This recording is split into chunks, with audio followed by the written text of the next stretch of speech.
Hello everyone, my name is Iain Temperley and welcome to the Body Count, where we calculate the deaths, demises and kills of various action and thriller films. And for today's episode we are looking at Charlie's Angels, Full Throttle. The success of the Charlie's Angels movie guaranteed another outing for Angels Natalie Cook, Alex Munday and Dylan Saunders in 2003. While Full Throttle actually focuses on the relationship between the girls this time, it also doubles down on the faults from the first movie, coasting on eye candy and ideas from other better movies. Anyway, let's go and count some bodies.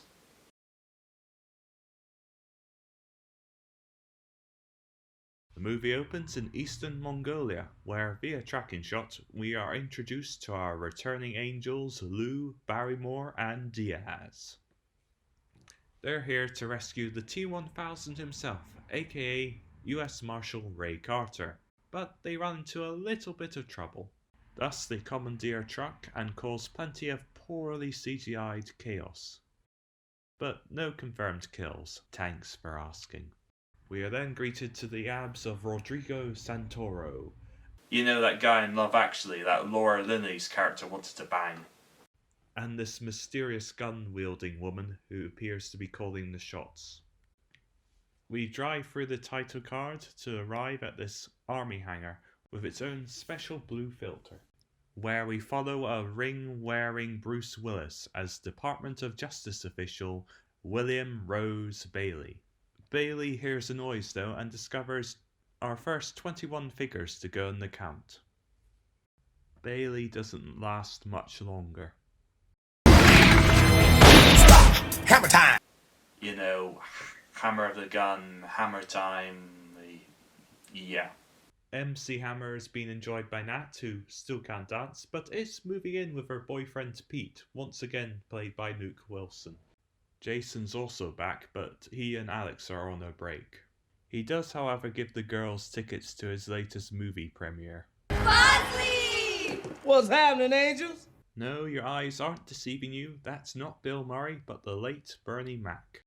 Murray didn't want to do the sequel, so Mac was roped in to play John Bosley's adopted brother, Jimmy.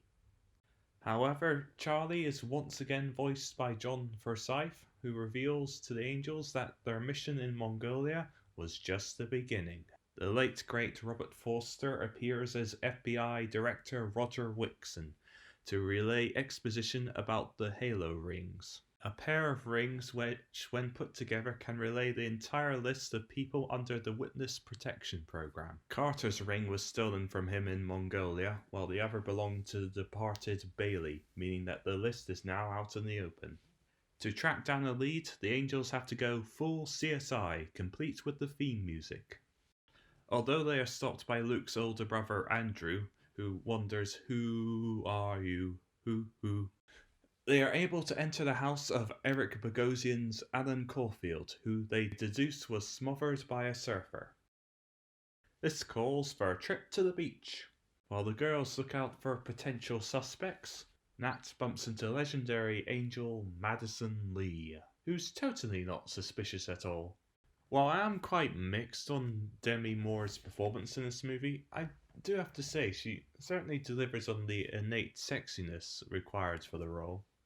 As Madison makes a quick exit, the Angels finger Rodrigo's Randy as the culprit, as well as figure out that his next target is at the motorcycle race known as the Coal Bowl, run by Pink. The race is more black and blue though, with a couple crashes and one probable casualty. A mysterious rider emerges to turn about heel and put pay to Randy's career. Oh hey, it's our old hair fetish pal, the Thin Man. Alex confirms Randy's dead. Hi Shia. And searches the body to confirm that Caulfield and LaBouffe's Max Petroni were targets. But wait, is that Dylan? In fact, Helen Zass used to be her name before she moved into the Witness Protection Program and became Dylan Saunders. She and her boyfriend Justin Theroux love to sing along to John Bon Jovi and Swapping Saliva, until one fateful day when he shot this guy. She testified against him and was put in the program for her own protection. especially since her boyfriend is the cruel Irish mobster Seamus O'Grady, who coincidentally killed Max's parents for testifying against him. As I mentioned in my previous episode, I don't include any death or kill that occurs before the events of the movie, unless of course we get some sort of proper introduction to the character, like via flashback, so therefore they aren't going on the count. Caulfield also testified against him, so maybe there's a connection. And wouldn't you know it, O'Grady has just been released from prison and is in possession of the rings. Some of my viewers might recognise that this scene is a direct homage to Max Cady's release from prison in Martin Scorsese's Cape Fear. And yes, I will be covering it on the show sometime next year. Dylan was able to grab a necklace from the Thin Man, which Max reveals is the same one worn by everyone at his orphanage. Therefore, they speak with Mother Superior Carrie Fisher to find out more about the Thin Man, real name Anthony. He was an equally strange child, but a loyal Padawan who was protecting Max, and leave gifts to the orphanage, like Randy's car. Nat finds some bird poo in the car, and Gua knows that it must have come from the docks. One Flashdance reference later, and they are able to identify which ship belongs to the maniac O'Grady. After, of course, finding a sexy way onto the ship, they break into a cage and use a champagne solution to retrieve the rings. But Seamus is like, top of the morning to you, counsellor, to kick off the best fight sequence in the movie. The girls escape the ship with O'Grady in pursuit. Some fuel and a lighter create a makeshift flamethrower that makes Lucy Liu look like a badass. This gives Alex and Nat the opportunity to reach their getaway boat. However, Dylan is left to look on in horror as O'Grady, backed by Bernard Herrmann's terrific theme from Cape Fear, walks through the flames and promising to kill her little friends, letting her escape for the moment. Nat attends Pete's school reunion at Rydell High School. If that name sounds familiar, it's because it's the same one used in the Grease movies. But Dylan isn't feeling so wella, ooh. Fearing for her friend's safety, she decides to become an Angel School dropout, leaving them hoping she hasn't thrown her life away on a dream that won't come true. They return the rings to Carter, who's looking pretty good for someone with busted ribs. Meanwhile, Dylan is down in a Mexican bar, where she meets an apparition of Jacqueline Smith, reprising her role as Kelly Garrett, the only angel to appear in every single episode of the original TV series, who encourages her not to give up. Her friends need her just as much as she needs them. And like that, she was gone. Alex and Nat trail Carter to the Griffith Observatory, where they observe his partner terminating their contract. Who was his partner, I'm sure you're wondering? Why, it's Madison Lee. Oh my god! The only character who looks like the mysterious villainess turns out to be the mysterious villainess. Dylan is done being a Zasto and rejoins her friends. Oh yeah, she has guns.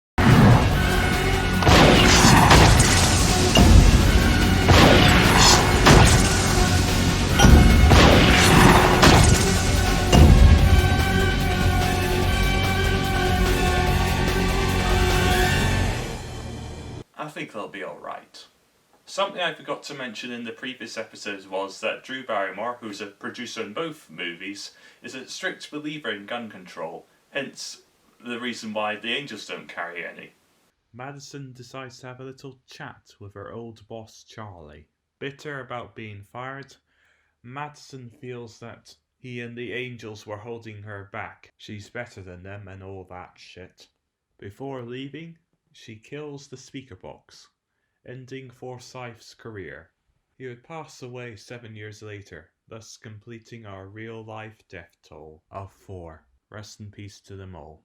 Of course, the Angels survive because of plot armor, and deduce that Madison plans to sell Halo at the premiere of Jason's new movie. Fortunately, thanks to a Mission Impossible ripoff, they're able to get the FBI to round up the potential buyers. This leaves Madison alone and gunless against the Angels. O'Grady and his men aren't that far behind though. Alex kicks one guy off the roof and Anthony stabs another. Anthony saves Dylan from O'Grady and then gets a bit lippy and hair sniffy with her. Before he can speak properly for the first time though.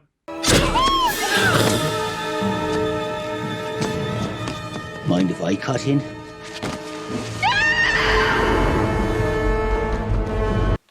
Like they say, here today, gone tomorrow.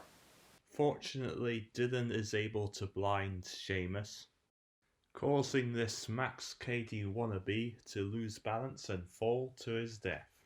Madison flies off with the Angels in pursuit and engage in a title-justifying car fight in which Dylan and Alex's dummy are ejected.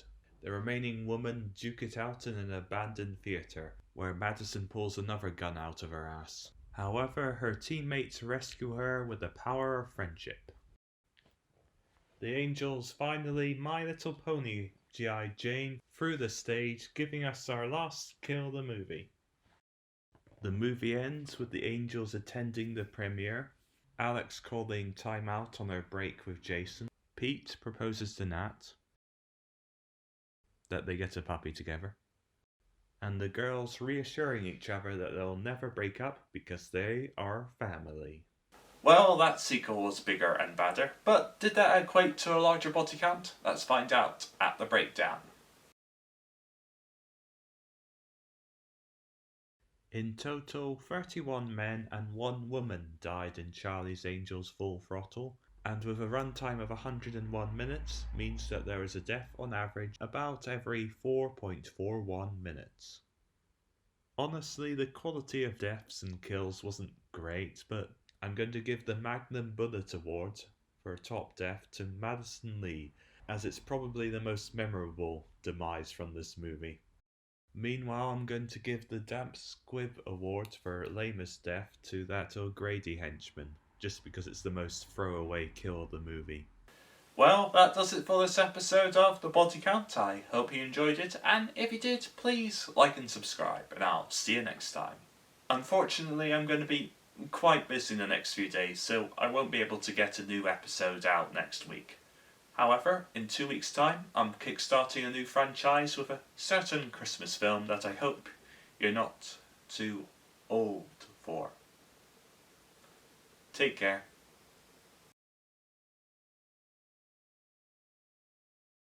Oh my God! Oh